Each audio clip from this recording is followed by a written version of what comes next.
In this video you will learn how to use drag and drop feature of NetBeans to use ComboBox, also known as DropDownList, while building GUI in Java. Next video. How to use colors in Java. Now this is another component. This is called ComboBox. In fact, ComboBox is a modified form of a list box, and sometimes this is called drop-down list. In a list box, you can provide a number of choices, and the user can select one of the given choices at runtime. ComboBox में by default एक choice नजर आती है, but when the user clicks on the ComboBox is expanded, and the rest of the choices are visible to the user. और user उसमें से जिस choice को select करना चाहे तो वो कर सकता है. Another difference is कि in ComboBox user can type his own choice as well. मतलब यूज़र जो आपने चॉइसेस दी होते हैं, अगर यूज़र उनमें से किसी एक चॉइस को सेलेक्ट करना चाहे तो वो भी सेलेक्ट कर सकते हैं. अगर वो अपनी मर्जी की कोई चॉइस को टाइप करना चाहे तो वो भी टाइप कर सकते हैं. लेकिन लिस्ट बॉक्स में जो चॉइसेस दी होती हैं उन्हीं में से सेलेक्ट करना होता है. अगर वो अपनी मर्जी की किसी चॉइस को टाइप करना चाहे तो वो नहीं कर सकता.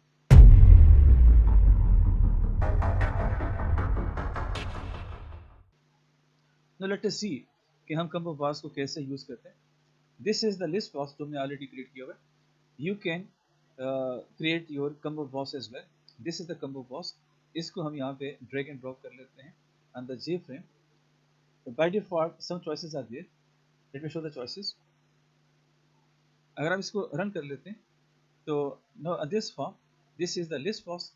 All the choices are given to the user in a list, and this is the ComboBox. ComboBox में by default just one option is visible. After clicking the ComboBox, the rest of the choices are expanded and user can select one of them at runtime.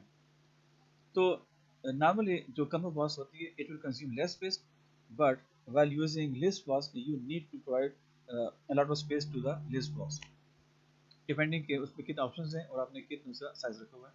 लेकिन जो ComboBox होता है वो just एक line की space आपसे consume करता है.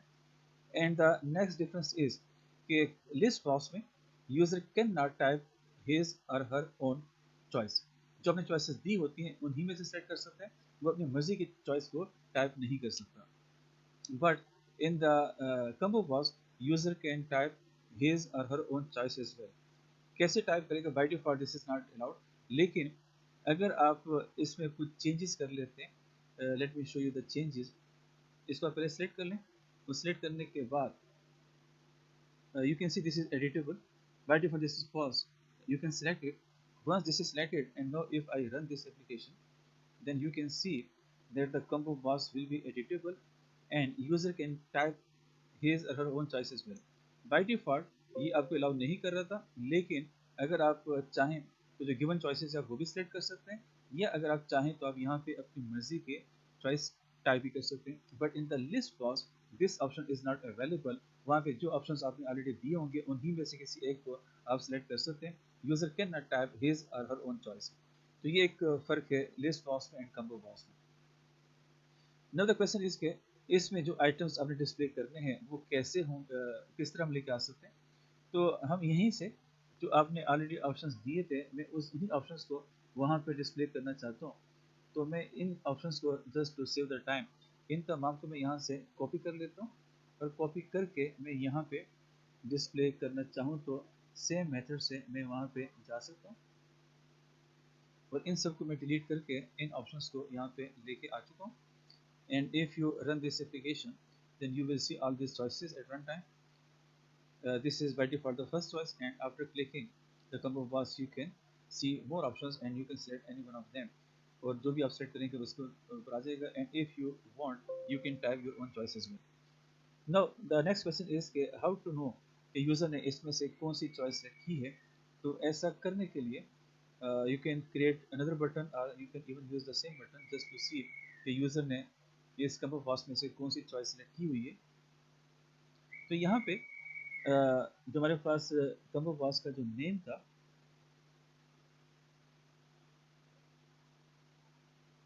this was a ComboBox and the name is basically JComboBox 2. तो अगर आप सेम नेम को रखना चाहते हैं, इसको चेंज करना चाहें तो आप कर सकते हैं. फिलहाल इसको मैं सेम रख लेता हूँ. तो यहाँ पे आपने जो उसका नाम रखा है बाय डिफ़ॉल्ट J ComboBox 2। इसका एक मेथड होता है get selected item. You can use this method और ये आपको रन टाइम पे आप वो आइटम दे देगा जो कि आपने सेलेक्ट किया होगा एट रन टाइम। लेकिन इसको हमें टाइप कॉस्ट करना पड़ता है। ये आप इसको स्टोर करना चाहेंगे स्ट्रिंग में, तो इसको टाइप कॉस्ट करने के लिए आप यहाँ पे स्ट्रिंग यूज कर सकते हैं। तो ये आपको दे देगा कि रन टाइम पे यूजर ने कौन सा आइटम सेलेक्ट किया होगा, जो भी सिलेक्ट किया होगा या जो उसने टाइप किया होगा वो वेरिएबल एस में स्टोर हो जाएगा। इस वेरिएबल पे आप क्या करना चाहते हैं, it depends on your code, on your logic, on the process जो कि आप करना चाह रहे हैं। करंटली जो भी चॉइस यूजर ने दी होगी उसको मैं डिस्प्ले करना चाहता हूँ एक जी ऑप्शन पेन में, तो जी ऑप्शन पेन डिस्प्ले कर देगा उस ऑप्शन को, उस चॉइस को जो कि यूजर ने सेलेक्ट की होगी from the ComboBox। Let me show you the result. Let's ये यूजर ने लेट्स से यहाँ से फैसलाबाद को सेट किया। आफ्टर क्लिकिंग दिस ओके, ये फैसलाबाद जो उसने सेट किया था वो यूजर को एक जी ऑप्शन पेन के शो मैसेज डायलॉग के थ्रू हम डिस्प्ले करें। नो इन दिस वे अगर आप चाहें तो आप यहाँ पे खुद भी कुछ भी टाइप करना चाहें तो आप कर सकते हैं। जैसे हमने यहाँ पे ABC लिखा तो ये ABC भी आप गेट करना चाहें तो कर सकते हैं। So in this way you can display a ComboBox and you can know what is the given choice by the user at runtime.